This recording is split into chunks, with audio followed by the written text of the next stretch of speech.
Back to my channel ಸ್ನೇಜ್ official.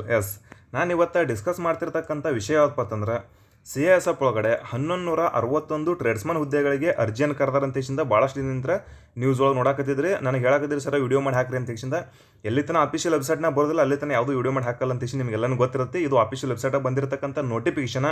So ಸ್ಪೀಡಾಗಿ ಹೇಳ್ಕೊತಕ್ಕಿಂತ ಸ್ವಲ್ಪ ಅರ್ಥ ಮಾಡ್ಕೊಂತ ಹೋಗ್ಬಿಡ್ರಿ. ಟೋಟಲ್ ಆಗಿರ್ತಕ್ಕಂಥ ಹುದ್ದೆಗಳ ಯಾವ ಟ್ರೇಡ್ಗೆ ಎಷ್ಟು ಹುದ್ದೆಗಳದಾವ, ಅಪ್ಲಿಕೇಶನ್ ಯಾವಾಗ ಸ್ಟಾರ್ಟ್ ಆಕೈತಿ, ಯಾವ ಡೇಟ್ ಆಫ್ ಬರ್ತ್ ಒಳಗೆ ಜನಿಸಿರ್ಬೇಕು, ಪುರುಷ ಮತ್ತು ಮಹಿಳಾ ಅಭ್ಯರ್ಥಿಗಳಿಗೆ ಇಬ್ಬರಿಗೆ ಅಪ್ಲಿಕೇಶನ್ ಐತೆ. ಸೊ ಅದರ ಅಪ್ಲಿಕೇಶನ್ ಹಾಕ್ಬೇಕಂದ್ರೆ ಚಲನೆ ಎಷ್ಟೈತಿ ಅದ್ರ ಬಗ್ಗೆ ಪೂರ್ತಿ ಆಯ್ಕೆ ಪ್ರಕ್ರಿಯೆ ಬಗ್ಗೆ ವಿಡಿಯೋನ ತಿಳಿಸ್ಕೊಡ್ತೀನಿ ಇವತ್ತು. ಸೊ ನೋಡ್ಕೊಳ್ರಿ, ಅಪ್ಲಿಕೇಶನ್ ಯಾವಾಗ ಸ್ಟಾರ್ಟ್ ಆಕೈತಪ್ಪ ಅಂತಂದ್ರೆ 5/3/2025 ಹಿಡ್ಕೊಂಡು 3/4/2025 ಅಪ್ಲಿಕೇಶನ್ ಸ್ಟಾರ್ಟ್ ಆಗುತ್ತೆ. ಅಂದ್ರೆ ನಾಳೆ ಅಂತನ ಸ್ಟಾರ್ಟ್ ಆಗುತ್ತೆ. ಓಕೆ, ಟೋಟಲ್ ಆಗಿರ್ತಕ್ಕಂತಹ ಹುದ್ದೆಗಳು ಎಷ್ಟದಾವು, ಯಾವ ಟ್ರೇಡ್ಗೆ ಎಷ್ಟದಾವು ಅದನ್ನು ನೋಡ್ಕೊಂಡ್ಬಿಡ್ರಿ. 1161 ಟೋಟಲ್ ಆಗಿರ್ತಕ್ಕಂಥ ಹುದ್ದೆಗಳು. ಅತಿ ಹೆಚ್ಚು ಇರ್ತಕ್ಕಂಥ ಹುದ್ದೆಗಳು ಯಾವಪ್ಪ ಅಂತಂದ್ರೆ ಕುಕ್ ಅಂದರೆ ಅಡುಗೆ ಮಾಡೋದು. 400 ಪುರುಷರಿಗೆ, 44 ಮಹಿಳೆಯರಿಗೆ, ಟೋಟಲಾಗಿ 444 ಅದಾವೆ. ಅಂದರೆ ಎಕ್ಸ್ ಸರ್ವಿಸ್ ಮ್ಯಾನ್ಗೂ ಅದಾವ, ಅದನ್ನು ಸೇರಿಸಿ ಟೋಟಲಾಗಿ 493 ಅಕ್ಕವ. ಕೊಬ್ಲರ, ಟ್ರೇಲರ, ಬಾರ್ಬರ, ವಾಷರ್ಮ್ಯಾನ, ಸ್ವೀಪರ, ಸೊ ಏನಿದಾವೆ ಎಲೆಕ್ಟ್ರಿಷಿಯನ್ನ, ಟೋಟಲ್ ಆಗಿರ್ತಕ್ಕಂಥ ಹುದ್ದೆಗಳ ಡಿವೈಡ್ ಮಾಡಿರ್ತಕ್ಕಂಥದ್ದು ಯಾವ್ಯಾವ ಟ್ರೇಡ್ಗೆ ನಿಮಗೆ ಇಷ್ಟ ಆಗುತ್ತೆ ಅದನ್ನು ನೋಡ್ಕೊಳ್ರಿ. ಅತಿ ಹೆಚ್ಚಿರ್ತಕ್ಕಂಥದ್ದು ಕುಕ್ ಐತೆ ಅಂತಿಂದ ಕುಕ್ಕ ಹಾಕಕ್ಕೆ ಹೋಗ್ಬೇಡ್ರಿ. ಎಲ್ಲರೂ ಕುಕ್ಕನ ಚಾಯ್ಸ್ ಮಾಡ್ಕೊತಿರ್ತಾರೆ. ಆಲ್ಮೋಸ್ಟ್ ಅಲ್ಲಾಗಿ ಬಾರ್ಬರ್ ಅಂದ್ರೆ ಕಟಿಂಗ್ ಮಾಡಕ್ಕೆ ಯಾರು ಬರ್ತಿರ್ತೈತಿ ಅವ್ರು ಹಾಕಿರಂದ್ರೆ ಆರಾಮಾಗಿ ಜಾಬ್ ಆಗುತ್ತೆ ನೋಡ್ರಿ. ವಾಷರ್ಮ್ಯಾನ್ ಅಂತಿ ಬಟ್ಟೆ ತೊಳೆದು, ಸ್ವೀಪರ್ ಅಂತಿ ಕಸ ಹೊಡಿದು, ಇದೆಲ್ಲ ಇರ್ತೈತೆ. ಕುಕ್ ಏನೈತಿ ಅಡುಗೆ ಮಾಡೋದಿರ್ತೈತೆ. ಸೊ ಇವೇನಂತಿ ಟ್ರೇಡ್ ಹೋಗಿರ್ತಕ್ಕಂಥ ಟ್ರೇಡ್ ವೈಸ್ ಪೋಸ್ಟ್ಗಳದಾವೆ ಇವ.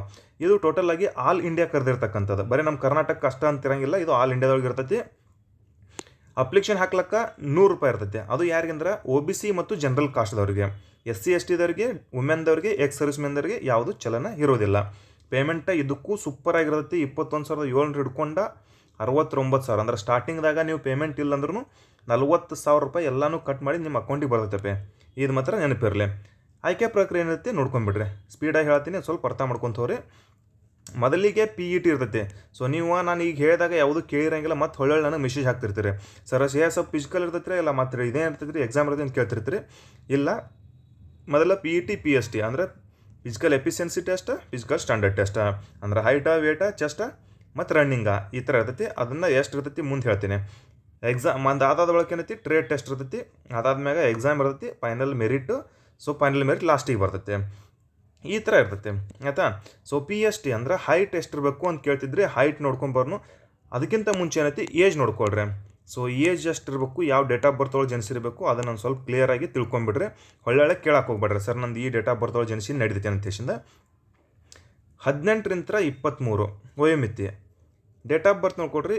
2/8/2002 ಹಿಡ್ಕೊಂಡು 1/8/2007. ಇದು ಏನು ಡೇಟ್ ಆಫ್ ಬರ್ತೈತಿ ಇದ್ರ ಮಧ್ಯೆ ಜನಿಸಿರ್ಬೇಕು. ಇದು ಯಾರಂದ್ರೆ ಜನರಲ್ ಕಾಸ್ಟ್ದವ್ರಿಗೆ ಆಯಿತಾ. SC ST ದವ್ರಿಗೆ 5 ವರ್ಷ ಸಡಿಲಿಕ್ಕೆ ಐತಿಲ್ಲ SC ST ದವ್ರಿಗೆ. ಸೊ ಅವರಿಗೆ 5 ವರ್ಷನ ಆ್ಯಡ್ ಮಾಡ್ಕೊಂಬಿಡ್ರಿ. 2007 ಅಲ್ಲರಿ 2002 ಐತಲ್ಲ ಅದ್ರ ಹಿಂದ್ಗಡೆ ಹೋಗಿಬಿಡ್ರಿ 5 ವರ್ಷ. ಸೊ OBC ದವ್ರಿಗೆ 3 ವರ್ಷ ಅದ್ರ ಹಿಂದ್ಗಡೆ ಹೋಗ್ರಿ. ಆ ಡೇಟ್ ಆಫ್ ಬರ್ತ್ ಇರ್ತಾರೆ, ಆ ಡೇಟ್ ಆಫ್ ಬರ್ತ್ದವರು ಅಪ್ಲಿಕೇಶನನ್ನು ಹಾಕ್ಬೋದು. SC ST ದವ್ರಿಗೆ 28 ಆಗುತ್ತೆ, OBC ದವ್ರಿಗೆ 26 ಆಗುತ್ತೆ. ಇದು ಏಜ್ದಾಯಿತು. ಇನ್ನು ಮುಂದೆ ಫಿಸಿಕಲ್ ನೋಡ್ಕೊಳ್ರಿ. ಸೊ ಫಿಸಿಕಲ್ ಏನೈತಿ, ಹೈಟ್ ಕಂಪಲ್ಸರಿ 170 ಸೆಂಟಿಮೀಟ್ರ್ ಇರಬೇಕಪ್ಪ. ಇದು ಪುರುಷ ಅಭ್ಯರ್ಥಿಗಳಿಗೆ. ಚೆಸ್ಟ್ ಏನೈತಿ 80ರಿಂದ 85. ಇದು ಯಾವುದಂದ್ರೆ OBC SC ಜನರಲ್ಲ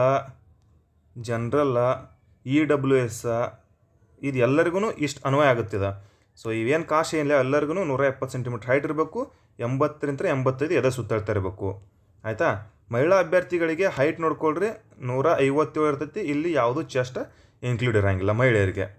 ಇನ್ನು ಮರಾಠ ಕಾಸ್ಟ್ದವ್ರಿಗೆ ಮೀಸಲಾತಿ ಇರ್ತೈತಿ. ಆಲ್ಮೋಸ್ಟ್ ಅಲ್ಲಾಗಿ ಪ್ರತಿಯೊಂದು ಸೆಂಟ್ರಲ್ ಗೌರ್ಮೆಂಟ್ ಜಾಬ್ನಾಗ ಮರಾಠ ಮತ್ತು ST ಕಾಸ್ಟ್ದವ್ರಿಗೆ ಮಾತ್ರ ಇರ್ತೈತಿ. SC ದವ್ರಿಗೆ ಮೀಸಲಾತಿ ಇರೋಂಗಿಲ್ಲ. ಯಾವುದ್ರೊಳಗಂದ್ರೆ ಫಿಸಿಕಲ್ ಒಳಗಡೆ, ಹೈಟ್ ಒಳಗಡೆ. ಸೊ ಮರಾಠ ಕಾಸ್ಟ್ದವ್ರಿಗೆ ಏನೈತಿಲ್ಲ, ಸೊ ನೋಡ್ಕೋಬೋದು ನೀವು ಇಲ್ಲಿ ಮರಾಠಾಸ್ ಇಲ್ಲಿ ಕೊಟ್ಟಾರ ನೋಡ್ರಿ. ಮರಾಠಾಸ್ ಏನೈತಿಲ್ಲ 165 ಪುರುಷ ಅಭ್ಯರ್ಥಿಗಳಿಗೆ, 155 ಮಹಿಳಾ ಅಭ್ಯರ್ಥಿಗಳಿಗೆ ಎತ್ತರ. ಪುರುಷ ಅಭ್ಯರ್ಥಿಗಳಿಗೆ ಎದೆ ಸುತ್ತಿರುತ್ತೆ 78ರಿಂದ 83. ಮಹಿಳೆಯರಿಗೆ ಯಾವುದು ಸಂಬಂಧ ಬರೋದಿಲ್ಲ. ಮತ್ತು ಇನ್ನು ST ಕಾಸ್ಟ್ದವ್ರು ನೋಡ್ರಿ.